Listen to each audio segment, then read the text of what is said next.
권 일단 과장님, 네네. 죄송한데 볼륨을 조금 키워달라고 합니다. 아, 요거는 잘 들리시나요? 잠깐만요. 네, 잘 들리신다고 합니다. 과장님 공유도 공유해 주시나요, 자료? 요 자료도 네, 공유해 드리겠습니다.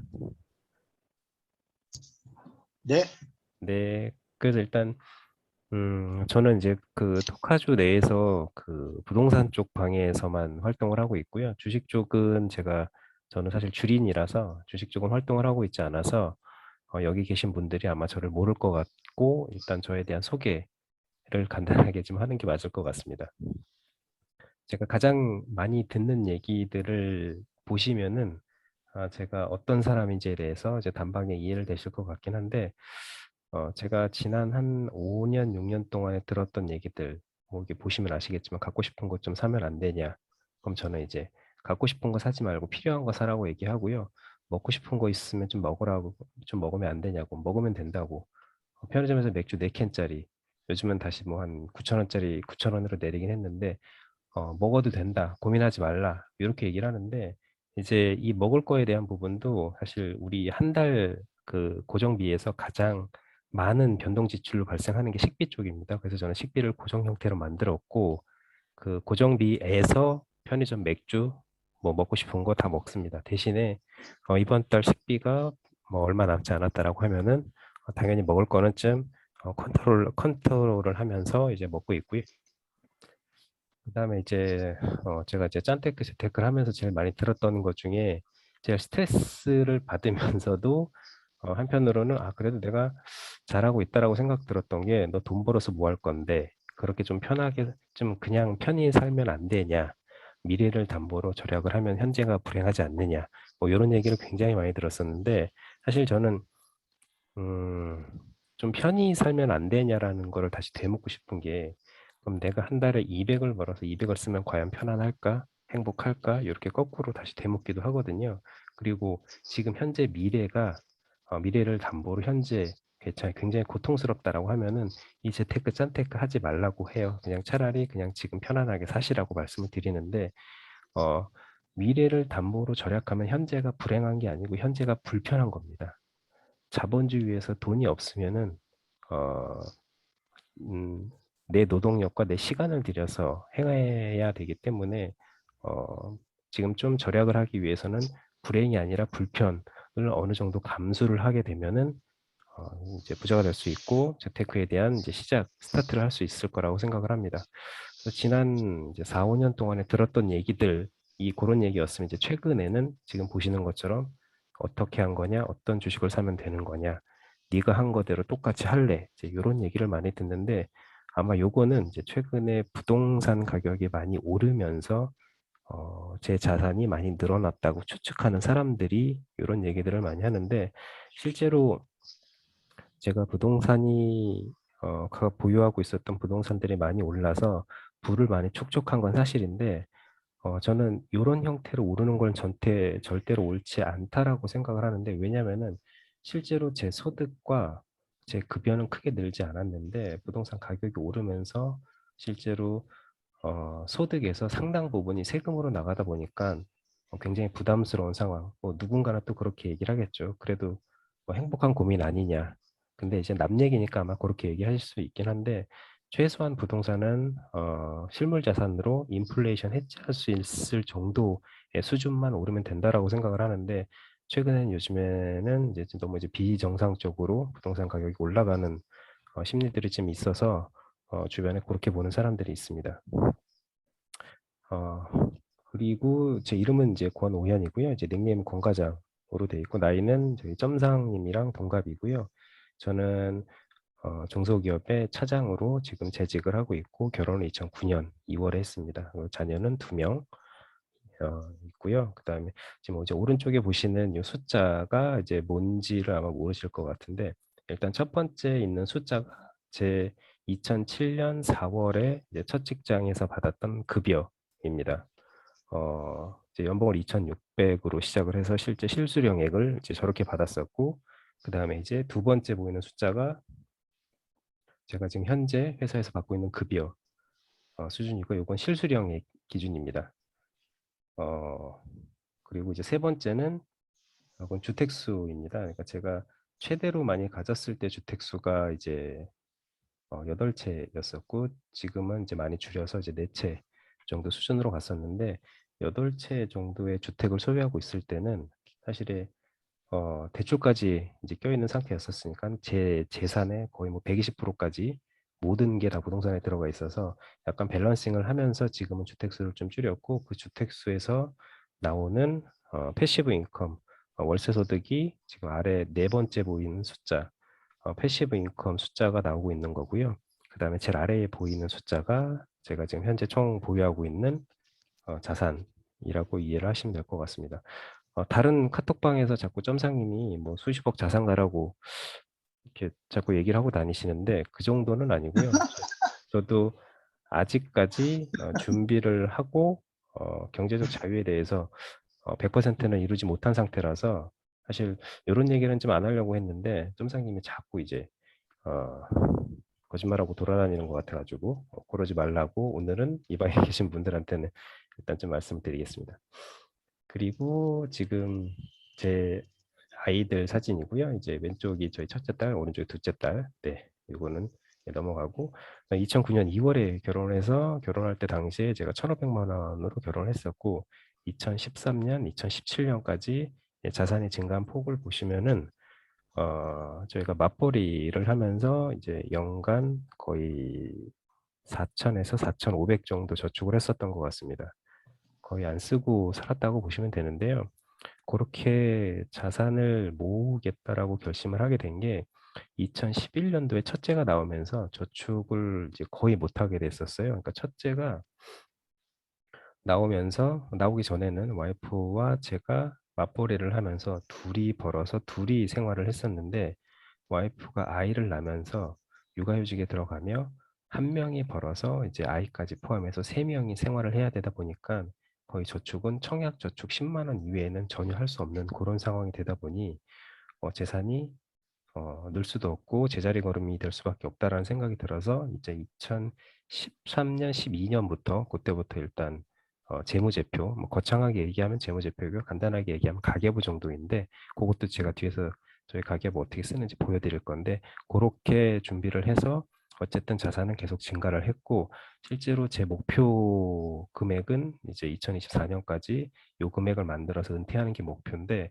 사실 전체 총 금액은 사실 중요하지 않습니다. 저한테는.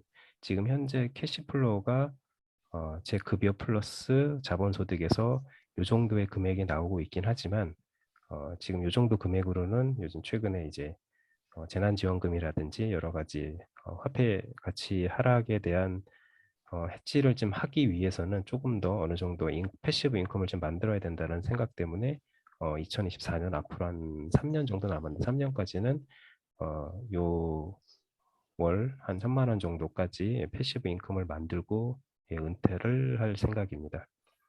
요거는 제가 2013년, 12년부터 실제 이제 가계부를 쓰기 시작을 해서 현재도 지금 매일 가계부를 작성을 하고 있는데 보시는 것처럼 어, 퀀텀 점프를 했던 게 한 3차례 정도 있었습니다. 이제 첫 번째 2015년부터 16년 사이에는 집값이 오른 영향이 있었고요. 그다음에 두 번째는 당시에 이제 미국 주식 중에 엔비디아 주식을 사서 꽤 많은 차익을 남겼을 때 이제 재산이 올라갔던 부분. 그다음에 2019년도에는 엔비디아를 팔지 못했던 나머지 주식 수량을 정리를 하면서 퀀텀 점프했고 플러스로 현재까지 지금 부동산 자산이 오르는 상황이어서 지금 자산이 이렇게 올라가는 거죠. 근데 퀀텀 점프를 3번 했는데 사실 그거보다 더 중요한 부분은 이 완만한 곡선 부분을 보시는 게 더 중요합니다. 자산을 계속 불리는 것도 사실 중요한데 지키는 것도 굉장히 중요합니다. 매년 와이프와 이제 맞벌이를 하면서 자산의 거의 한 60%, 60 많을 땐 70%까지 저축을 하면서 2013년부터 15년까지 자산이 완만하게 늘어났다라는 것은 노동소득으로만 실제로 늘어났다라는 부분이고요. 16년부터 17년 사이에는 집값이 살짝 하락기가 있었는데도 불구하고 저희 자산이 내려가지 않았다라는 것은 노동소득으로 어느 정도 그 부분을 해지했다라는 부분으로 이해하시면 될 것 같습니다. 그리고 지금 현재 제가 운영하고 있는 이제 금액 부분들인데요. 여기 지금 들어와 계신 분들 중에 아마 교육비나 혹은 자녀가 있으시면 교육비라든지 뭐 기타 많은 비용 쓰고 있는 것들이 있을 것 같긴 한데 일단은 지금 제가 제일 경계하고 있는 부분 중에 하나가 교육비입니다. 지금 이제 11살, 8살인데 한 달에 교육비가 150만 7천 원 정도 나가고 있는데 저보다 경험이 좀 있는 인생 선배님들이 혹시 계시면은 중학교, 고등학교 가면은 자녀 현재 교육비가 어느 정도 나가고 컨트롤을 어떻게 해야 되는지 사실 그런 부분도 얘기를 좀 들으면은 뭐 개인적으로 좀 도움이 될 것 같고요. 그래서 어쨌든 지금 부동산에서 나오는 월세가 이제 세 군데서 받고 있고 그다음에 이제 국내 주식과 해외 주식과 투자를 해서 지금 패시브 인컴까지 총 토탈해서 앞서 말씀드린 어, 자본소득을 일으키고 있습니다. 지금 이제 보시는 게 저희 한 달 가계부인데 통신비가 휴대폰 4대 그다음에 인터넷까지 해가지고 한 달에 6만 원 정도. 요거는 이제 알뜰폰 이용하시면은 이렇게 나올 수가 있고요. 그다음 추가로 저는 회사에서 핸드폰비를 지원을 받아서 어쨌든 좀 덜 나오고 있고요. 앞서 말씀드린 대로 교육비가 압도적으로 많은 비용을 나가고 있는 상태고 그다음 식비 부분 역시 한 70만 원 정도로 많이 나가고 있어서 한 달에 보험료 포함해서 한 달에 한 410만 원 정도 지출을 하고 있습니다. 그래서 혹시 눈치 빠르신 분들은 아시겠지만은 앞선 저희 월 소득 대비 지출을 따지면은 현재도 저축률은 한 요 정도 나온다라고 보시면 되고요. 연간으로 따지면 한 5천에서 6천 정도 계속 저축을 하고 있는 상태입니다. 그리고 지금 이거 보시는 게 일부러 잘 안 보이게 제가 캡처를 한 겁니다.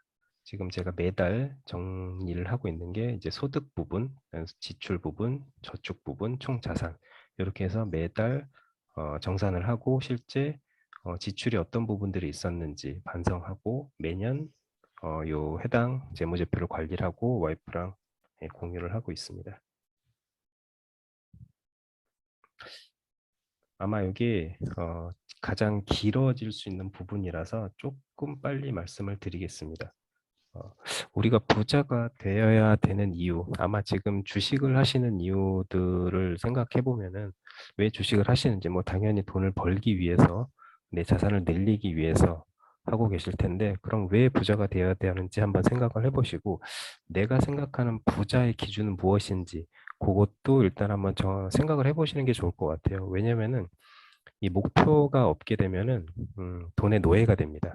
20억, 30억, 50억이 되면 100억을 만들고 싶고 100억을 만들면 또 200억 만들고 싶고 이런 욕심이 생기면은 결국에는 돈만 버는 게 목표가 되고 결국에는 돈은 많은데 행복하지 않은 굉장히 불행한 삶을 살 수 있기 때문에 내가 생각한 부자는 무엇인지 그러니까 제가 기준을 세웠던 거는 최초에는 이제 저도 20억에 월 500만 원이 캐시 플로우가 되면은 부자라고 생각을 했었는데 뭐 그 계획을 세웠을 때는 이미 교육비가 지금 이 정도까지 올라갈 거라고 생각을 좀 못했던 부분이 있어서 지금은 좀 수정을 하긴 했지만은 어쨌든 개인별로 부자에 대한 기준을 한번 고민해 보시고 그 부자가 되기 위해서 어떤 형태로 내가 행해야 되고 얼만큼을 저축을 해야 되는지 탑다운 방식으로 고민해 보시면은 목표 세우시는데 좀 도움이 될 것 같습니다. 그래서 일단 부자가 되면은 뭐 가장 좋은 게 회사를 그만둘 수 있겠죠. 어, 자산이 늘어난 거 외에 이제 캐시플로우가 늘어난 만큼 회사를 다닐 필요가 없어지게 되는 거죠. 회사를 다니는 가장 큰 목적은 아무래도 내 노동과 시간을 제공해서 노동급여를 받는 게 목적이기 때문에 굳이 뭐 사회성을 키우기 위해서 나만의 뭐 성취를 위해서 그런 건 사실 큰 의미는 없다라고 생각을 하고요. 어쨌든 그리고 부자가 돼서 원하는 수입차를 살 수 있다. 저는 이게 큰 의미가 없다라고 생각을 하는데 우리나라 이제 특성상 예전에 그랜저 광고에서도 아마 비슷한 게 있었는데 TG 그랜저 광고에서도 친구가 어떻게 지내는지 물어봤더니 이제 그랜저 차 문을 여는 버튼으로 뭐 대답을 해가지고 나오는 광고들이 있는데 굉장히 우리나라 자동차를 바라보는 심리를 잘 이용했던 광고가 아니었나라는 생각이 들 정도로 우리나라가 생각하는 자동차, 특히 요즘에 젊은 사람들은 이제 하차감이라고 얘기를 많이 하더라고요. 내릴 때 나를 바라보는 시선을 즐기는 하차감 있는 차를 사야 된다. 근데 부자가 된다고 해서 이제 비싼 뭐 벤츠, BMW, 아우디 이 차가 그게 의미가 있을지를 한번 곰곰이 생각해 보시면은 즐거움이 이렇게 오래가지 못한다라는 건 아마 이해하실 것 같고요. 제가 생각하는 부자가 됐을 때 부자가 되기 위한 목표는 사실 돈 때문에 내가 하기 싫은 일을 하지 않아도 되고 시간의 자유로울 수 있고 절대 남에게 아쉬운 소리 하지 않아도 되고 고개 숙이지 않아도 되고 내가 만나고 싶은 사람만 만날 수 있습니다.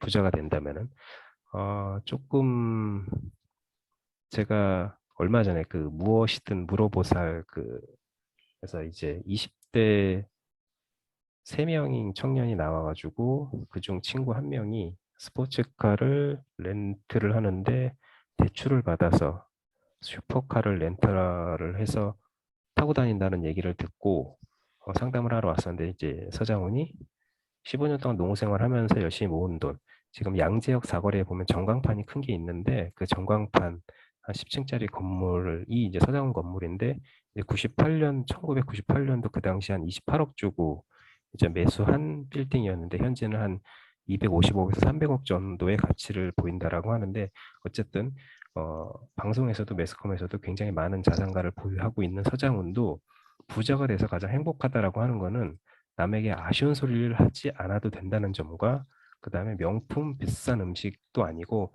돈 때문에 내 자존심과 내 무릎을 구부리지 않아도 된다는 이 부분을 이제 얘기를 했었는데 사실 저는 굉장히 많은 공감이 됐었고요. 실제로 우리가 부자가 되기 위한 목적 중에 하나가 제일 중요한 거는 사실은 저는 노후 준비라고 생각을 합니다. 지금부터 보실 기사들과 현재 우리나라에서 최근 한 2, 3년 내에 벌어졌던 일들에 대한 얘기들인데 노후 준비가 잘 돼 있는 이제 금태조금 8% 정도에 불과하고 다시 취업 전선에 뛰어든다. 요거는 올해 2월 달에 일어난 일이었는데 여성 택시 기사가 취객 남성이 뒷자리에 타서 폭행과 추행까지 당하는 사건이 발생을 했었는데 실제 요 여성 택시 기사의 아들이 인터뷰한 내용이었는데 우리 집이 사실 나가야 될 돈이 너무 많은데 어머님도 일을 안 하면 진짜 큰일 나거든요. 그래서 엄마가 어쩔 수 없이 꾹 참고 나갔는데 미치겠다. 50대의 부모가 택시를 몬다라는 것 자체가 아마 굉장히 힘든 일인데도 불구하고 그러니까 당일날 폭행을 당하고 다음 날 또 다시 출근할 수밖에 없었던 게 이제 돈 때문이라고 하면은 굉장히 좀 안타까운 이제 사연이 뭔가 있었다라고 생각이 들어요. 근데 이제 사실 택시 기사 입장에서는 손님을 많이 태워야 되는데 전날 손님한테 폭행을 당했으니 손님에 대한 두려움도 굉장히 컸을 텐데 결국엔 돈 때문에 일을 나갈 수밖에 없었던 이 상황 너무 안타까운 내용이어서 일단 가져왔었고요. 그 다음에 이제 50대, 60대 진퇴양난이라고 해서 실제로 실질 은퇴 연령이 70세인데 64세, 평균 OECD보다 6년이 한국이 더 길다라는 내용이고, 실제 이제 저는 이 기사의 전문가들이라는 사람이 누군지 모르겠는데, 퇴직은 은퇴라는 등식이 무너진 만큼 적극적으로 근로소득을 올리려는 노력을 해야 된다. 저는 이 기사를 보고서 되게 좀 어이가 없었는데, 그럼 우리가 사회에 나와서 죽을 때까지 은퇴를 하지 않고 퇴직을 하지 않고 근로소득으로만 먹고 산다?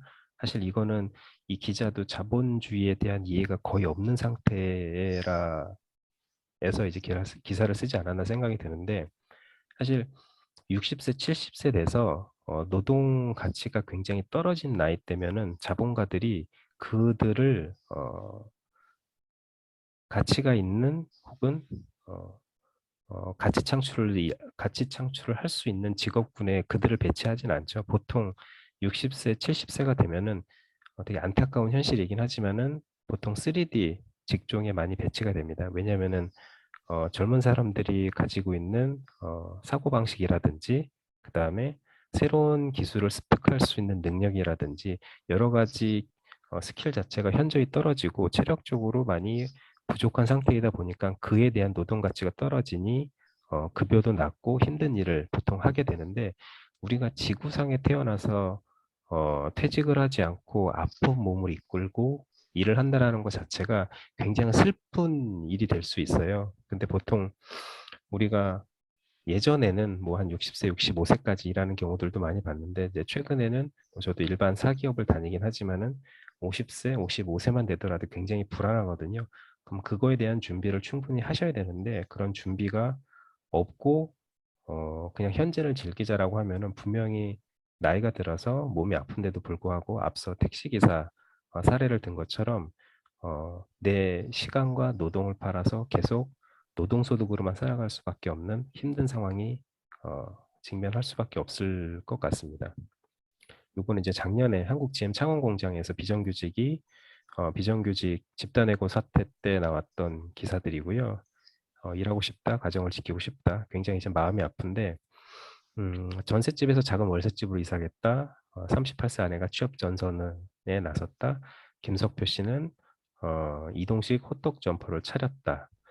이제 이게 다 어떻게 보면은 생계를 위해서 어쩔 수 없이 일을 해야 되는, 근데 지금 당장 정규직이 아니고 비정규직이다 보니까 집단 해고를 당할 수밖에 없었던 그런 상황, 되게 안타까운 상황인데 이 기사를 보면서도 사실은 저는 우리는 계속 어렸을 때부터 노동소득에 대한 부분만 학습을 했었고 노동소득 이외에 다른 소득을 발생시킬 수 있는 거에 대해서 되게 고민을 안 하고 살아왔던 것 같아요. 지금도 역시 제 주변에 있는 직장 동료들이나 직장 선배들 역시 마찬가지로 노동소득 말고 자본소득 만들고 은퇴하는 게 가장 아름답습니다라고 얘기하더라도 지금 현재 노력하시는 분들은 그렇게 많지 않은 것 같습니다.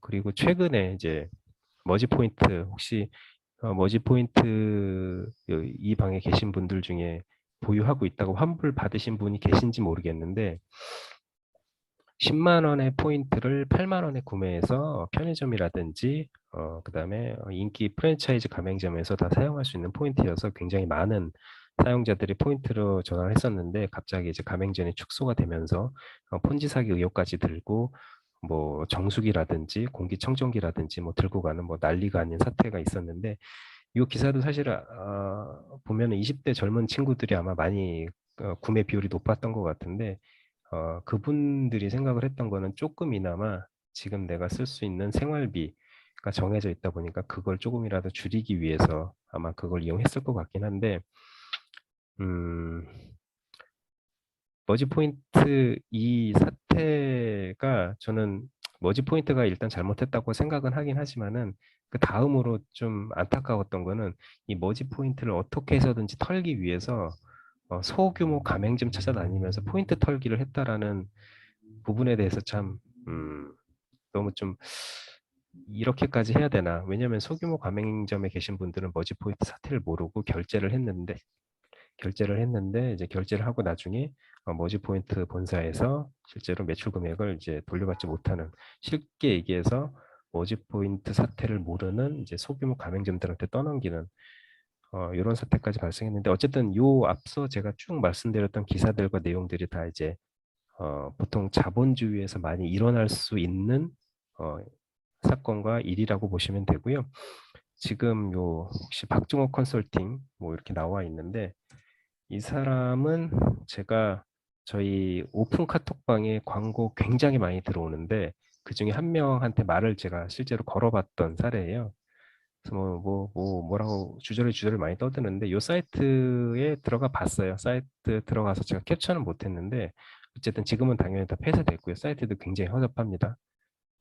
그래서 주식 리딩을 해주는 건가요? 뭐 3분 재테크라고 합니다. 이름도 좀 이제 그럴듯하게 짓지 3분 재테크가 뭡니까? 3분 재테크가. 누가 봐도 가짜 같은데. 그래서 무슨 투자냐고 물어봤더니 계속 3분 재테크라고 요 얘기만 하고 일단 채팅방을 나왔는데 아마 잘 모르시는 분들은 분명히 100명 중에 한 명은 당하시는 분들이 있을 거라고 생각을 하는데 지금 아마 여기 다 주식을 하시고 고위험군의 리스크까지 감안하고 실제 주식을 투자하시는 분들이니까 그러지 않으시겠지만 실제로 어떤 투자를 하더라도 상식에 맞는 투자를 하시면은 잃지 않을 수 있다. 요 말 정도는 좀 기억해 주시면 좋을 것 같습니다.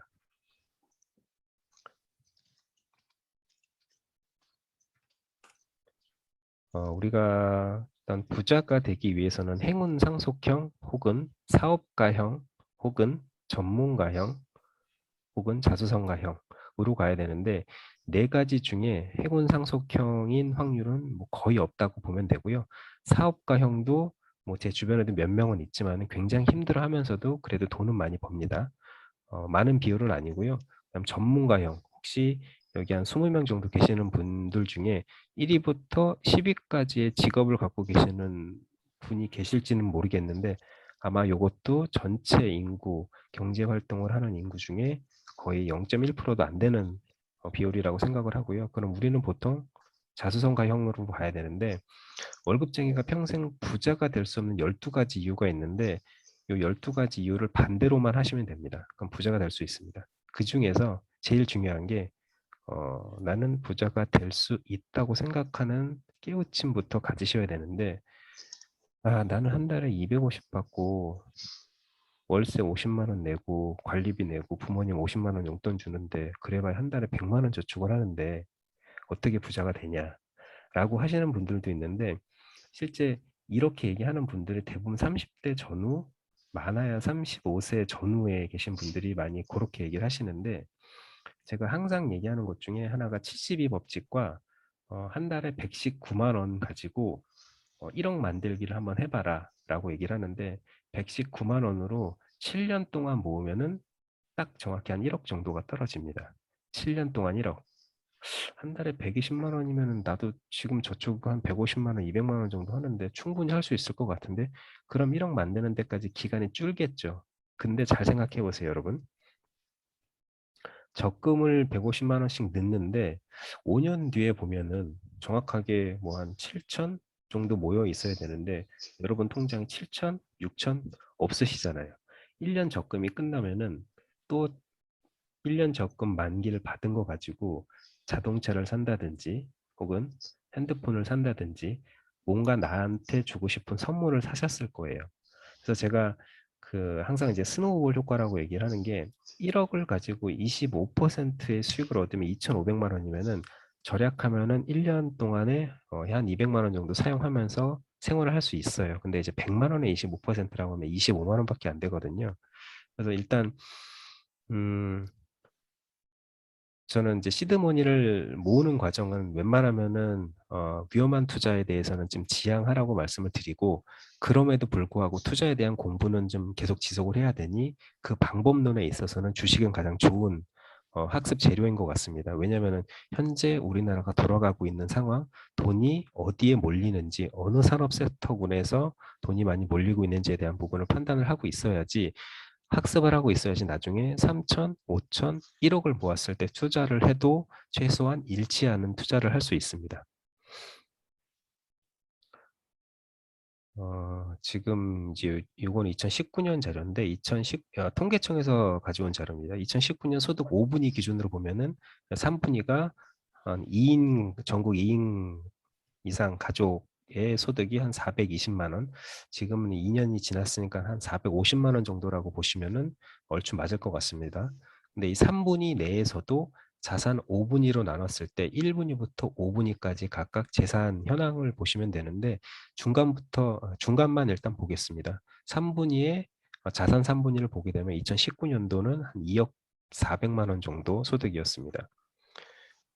요거는 이제 2년 전 자료라서 조금 와닿지 않으실 수 있는데 지금 보시는 자료는 이제 작년 2000년 11월 달에 하나금융그룹에서 백세 연구센터 대한민국 40대가 사는 법 머니편에 대한 레포트 자료를 좀 가지고 왔는데요.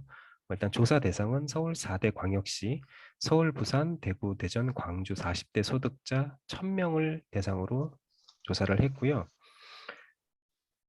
1분위부터 4분위까지는 평균 소득이 297만 원, 5분위부터 8분위는 이제 300에서 600, 그 이상은 이제 600 이상 이 정도의 소득을 발생시키고 있는데 저는 이제 40대 금융투자자의 유형 이 자료를 보고서도 사실 굉장히 놀랐습니다.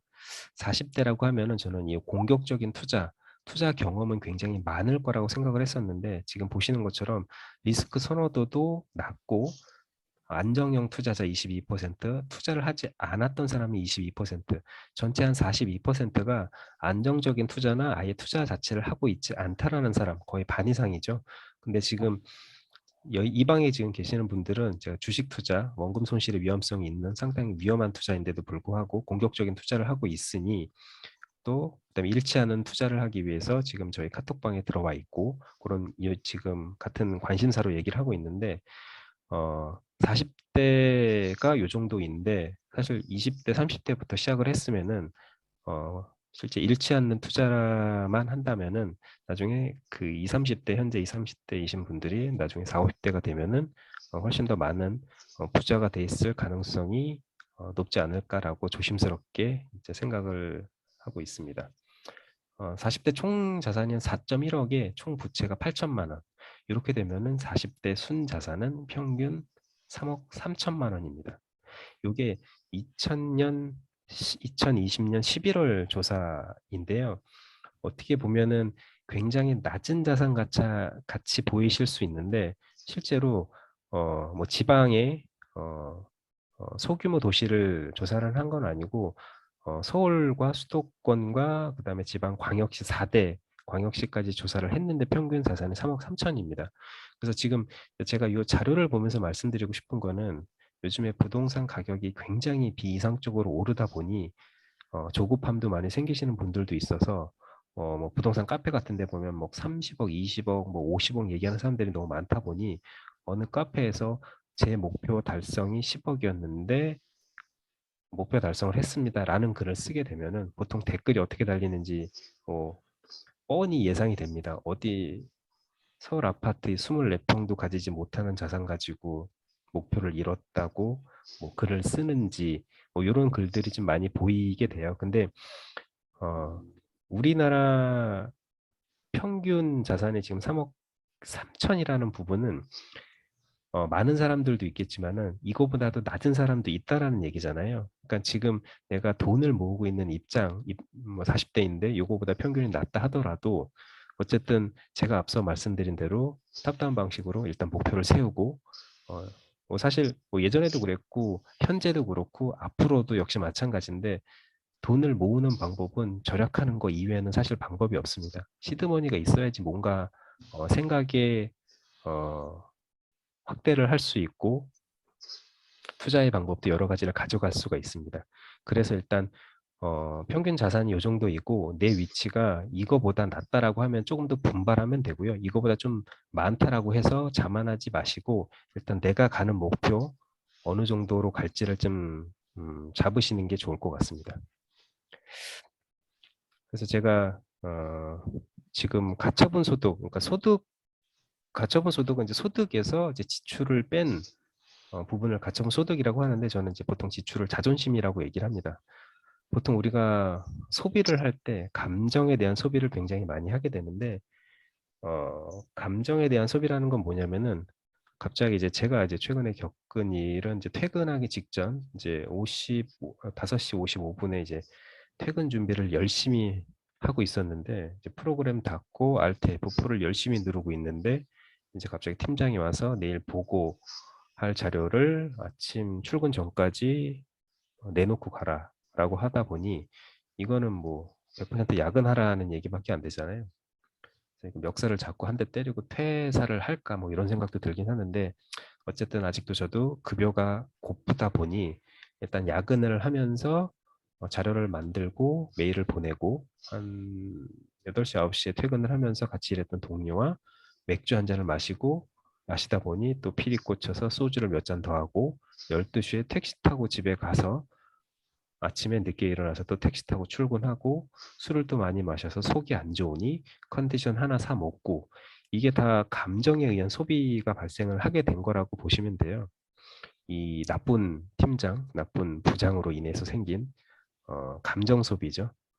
술을 마신 것도 택시를 탄 것도 컨디션을 사 먹은 것도 요거는 지금 보시는 화면 제가 캡처해 온 거는 EBS 자본주의 2부에 나오는 부분인데 소비자로서 가장 먼저 필요한 것은 매일 조종당한다는 사실을 아는 겁니다. 그걸 모른다면 매우 약하다는 뜻이에요. 어떤 사람들은 자존감이 낮아지면 소비로 그것을 채우려고 합니다. 여러분들 잘 생각해 보세요. 내가 자존감이 낮은 사람들이 겉으로 보여주는데 얼마나 많은 소비를 하고 있는지. 자존감이 낮으면 현실자와 이상자와 간의 차이가 크고 그 간극을 메우기 위해서 많은 소비를 하게 됩니다. 하차감이 정확하게 이 부분을 짚어서 얘기하는 것 같습니다. 요즘에 나오는 벤츠 자동차 실내 보셨습니까? 엄청 이쁘게 나옵니다. 이쪽이 지금 뭐 가로로 뭐 다 뒤에 디스플레이로 다 나오는데 뭐 남자라면은 진짜 꼭 혹할 수 있을 정도로 너무 멋있게 나오고요. 최근에 이제 갤럭시 Z 플립 나온 전화기도 요즘 전철에서도 좀 종종 보일 정도로 이제 많이 구매를 하신 것 같고 아마 요것도 판매량 대란이 나서 요거 관련 주식들도 좀 많이 오른 걸로 알고 있습니다. 사실 요것도 어떻게 보면은 광고, 홍보, 마케팅에 우리 같이 연약한 소비자들이 현혹이 돼서 지출할 수 있는 그런 소비라고 보시면 되는데요. 우리가 보통 이제 자본주의에서 이제 게임이 룰을 모르면은 절대 부자가 될 수 없고 가난해질 수밖에 없다. 이 부분을 좀 이해를 하셔야 되는데 요거는 사실 단방에 이해가 되진 않으시고요. 일단 제가 오늘 말씀드린 것 중에 아까 EBS 자본주의 보시면 1부부터 5부까지가 있어요. 네, 굉장히 지루해요. 밤에 잠이 안 오실 때 그걸 보시면은 바로 잘 수 있으니까 그걸 보시면서 주무셔도 되는데 아마 뭐 한 달이 걸려도 두 달이 걸려도 상관없어요. 어쨌든 이 내용을 보고서 실제 자본주의가 어떻게 태어났고 지금 우리가 어떤 자본주의에 살고 있는지 그걸 이해를 해야지 깨우치고 내가 어떤 방향으로 나가야 되지 부자가 될 수 있다라고 생각을 할 수 있는지 그렇게 판단을 하실 수 있을 것 같습니다. 더 중요한 것 중에 하나가 이제 과거에는 한 보통 한 20대 중반부터 60대까지 보통 35년 동안에 돈을 버는 기간이었는데 대신 이제 쓰는 기간은 20년. 이제 요거는 이제 수명이 그 당시엔 좀 짧았다라는 뜻이고 이제 현재는 수명이 굉장히 길어지고 돈을 버는 기간은 굉장히 짧아졌습니다. 지금 저희 회사만 하더라도 거의 신입사원을 안 뽑은 지 거의 한 4년째 신입사원을 안 뽑고 있는데 들어오더라도 경력사원들 들어오더라도 혹은 신입사원을 가끔 이제 아르바이트 형태로 보더라도 거의 나이가 이제 30대 초반인 청년들이 좀 많이 들어옵니다. 20대는 거의 이제 볼 수도 없고요. 그리고 이제 지금 현재 제가 지금 겪고 있는 아마 다 동시 40대이신 분들은 충분히 공감을 하실 수 있을 것 같은데 50세까지 일하는 것도 사실 쉽지가 않습니다. 특히 이제 사기업에서는 45만 되더라도 여러 가지 주변에서 회사에서 압박이 들어오게 돼서 실제로 현재는 일할 수 있는 기간이 굉장히 짧아졌고 100세 시대라고 하니 그러면 50세 혹은 55세 은퇴를 하더라도 90세까지면 거의 한 40여 년을 더 살아야 되는데 이 남은 돈 버는 기간은 짧아졌는데 돈 쓰는 기간이 훨씬 늘어났으니 이거에 대한 대비를 하셔야지 아니면은 아까 초반에 말씀드린 대로 노동소득을 하기 위해서 분명히 어딘가에 이력서를 쓴다든지 예전에 알았던 지인을 찾아가서 아쉬운 소리를 하든지 그렇게 힘들게 살아갈 수밖에 없는 상황이 눈앞에 펼쳐질 수 있습니다. 지금 일단 5분 정도가 남았는데요. 지금 제가 줌으로 이렇게 얘기를 하면은 이 뒤에 부분은 앞서 얘기 드린 부분보다 훨씬 더 루즈한 부분들이 있어가지고 일단은 3번이랑 4번 부분에 대해서는 다음 시간에 좀 이어서 말씀을 드리고 제가 말씀드리는 부분은 이제 여기서 좀 종료를 하고